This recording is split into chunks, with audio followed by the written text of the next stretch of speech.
Bon, bonjour les amis. Je vais vous raconter une histoire qui m'est arrivée au mois de février. Là, j'étais même choqué de ça par rapport à ça.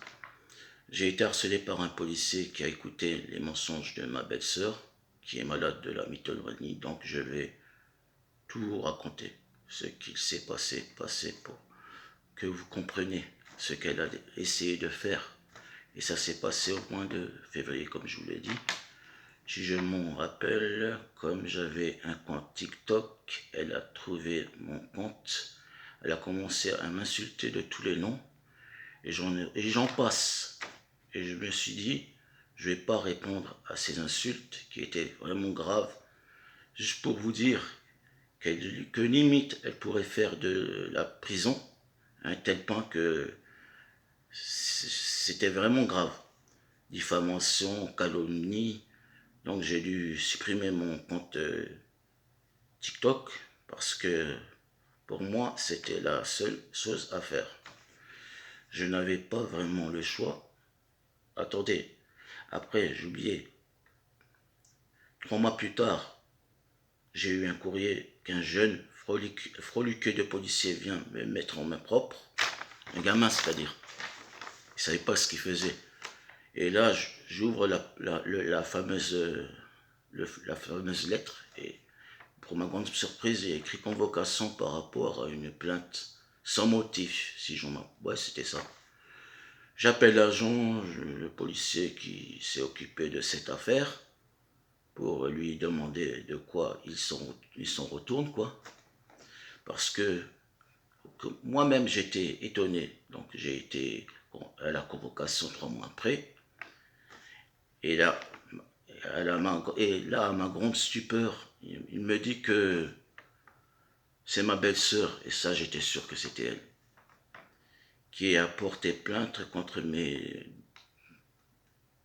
je sais même pas quoi dire, contre moi. Donc je me fais auditionner et là il me dit des bêtises. J'ai même pas les mots pour les dire, quoi. Le pire c'est qu'il m'a pris vous savez, ils parlent mal les flics. C'est la police. Et heureusement qu'ils ne sont pas tous pareils. Donc, il m'a pris les empreintes, ça m'a choqué. Des photos, ça m'a choqué. Que bien, bien sûr, il a fait et qu'il a dû détruire le lendemain. Parce qu'il s'avérait que c'était faux ce qu'elle avait raconté. Et moi, il me traitait de rigolo. Il m'insultait de tous les noms, quoi. Pour lui, j'avais l'impression d'être un gogol. Pardon pour des gens qui sont handicapés. Après, le lendemain, ce que je viens de vous dire, il m'a appelé, il m'a dit ouais, affaire sans suite. Pour lui, sans suite, mais pour moi, il y a une suite. Et il me. Sans suite, ouais.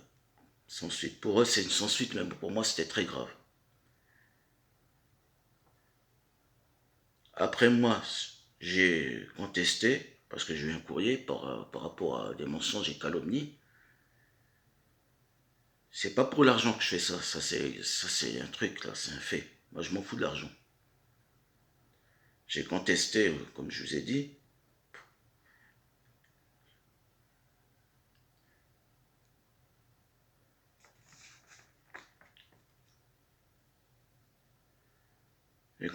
Pourquoi j'ai contesté? Pour qu'elle ne le refasse plus. Donc, et qu'elle ait une leçon, parce que cette femme, elle est vraiment. Je peux pas donner son nom, j'ai pas envie d'avoir de problème, parce que c'est une psychopathe. Voilà. Et je suis vraiment désolé, parce que des fois, je me perds dans ma lettre, là, parce que je suis vraiment dégoûté, quoi. Elle a essayé même de faire ça avec mon grand frère. Voilà, c'est une malade, elle est débile, elle a même pas la un flic. Et moi, des fois, quand je vais à la police pour porter plainte, on prend pas ma plainte. Mais cette personne-là, on a pris sa plainte. Mais moi, jamais on a pris des plaintes de moi, qui est embêté par mon ex, parce qu'avant j'étais avec ma femme et elle s'est sauvée avec un petit jeune. Voilà, ça devrait être privé, mais je vous le raconte quand même. Donc, le lendemain, j'appelle ambulance SAMU sociale pour les débiles. J'en parle, je leur dis voilà, elle hallucine, elle a raconté des conneries, parce que ça peut pas rester comme ça. Donc, ils sont allés chez elle, ils l'ont prise, ils l'ont écoutée, ils ont vu qu'elle, à mon avis, ils ont vu qu'elle avait un problème.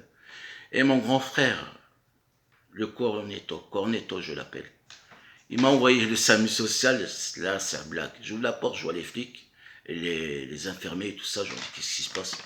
Je leur dis, c'est moi qui vous a envoyé chez eux. Et là, mon grand frère, qui est analphabète, il a su les endormir. Et je ne sais pas qui c'est qui l'a aidé. Ils sont venus chez moi, donc ils n'ont rien fait pour. Ils m'ont laissé tranquille, j'aurais dit, bon, franchement, vous êtes aussi débile que si vous écoutez mon frère, vous êtes aussi débile que lui, c'est clair. Voilà. Mais j'étais dégoûté, franchement. D'ailleurs, c'est pour ça que je vais peut-être quitter la région, parce que famille toxique, je parle que de deux personnes. Le reste, alhamdoulilah, il n'y a rien à dire. J'ai des frères, des sœurs, ils sont bien. Mais ces deux personnes, ces deux individus, moi, ils m'ont demandé si je voulais un dédommagement de 10 000 euros. Quelque part, j'en ai rien à foutre des 10 000 euros. Je me suis dit, moi, je veux juste, j'étais tranquille chez moi. Jamais je suis quelqu'un de correct. Jamais fait de conneries dans ma vie. Mais dans la famille, c'est toujours, il y a toujours des brebis galeuses. Et voilà quoi. Je suis écœuré, je suis déprimé. Et espérons qu'en septembre, je pars de cette région. Là, je lis pas la lettre, je lis de moi-même. Voilà. Pour vous dire que dans les familles, une fois qu'il n'y a plus les parents, la maman et le papa, c'est fini. Ça se disloque. On se voit que les jours où on se voit, c'est quand il y a un décès. C'est pour ça que j'ai décidé de partir, parce que je me suis dit, moi, le jour, il n'y a personne qui va me voir, j'ai que ma fille, mon fils.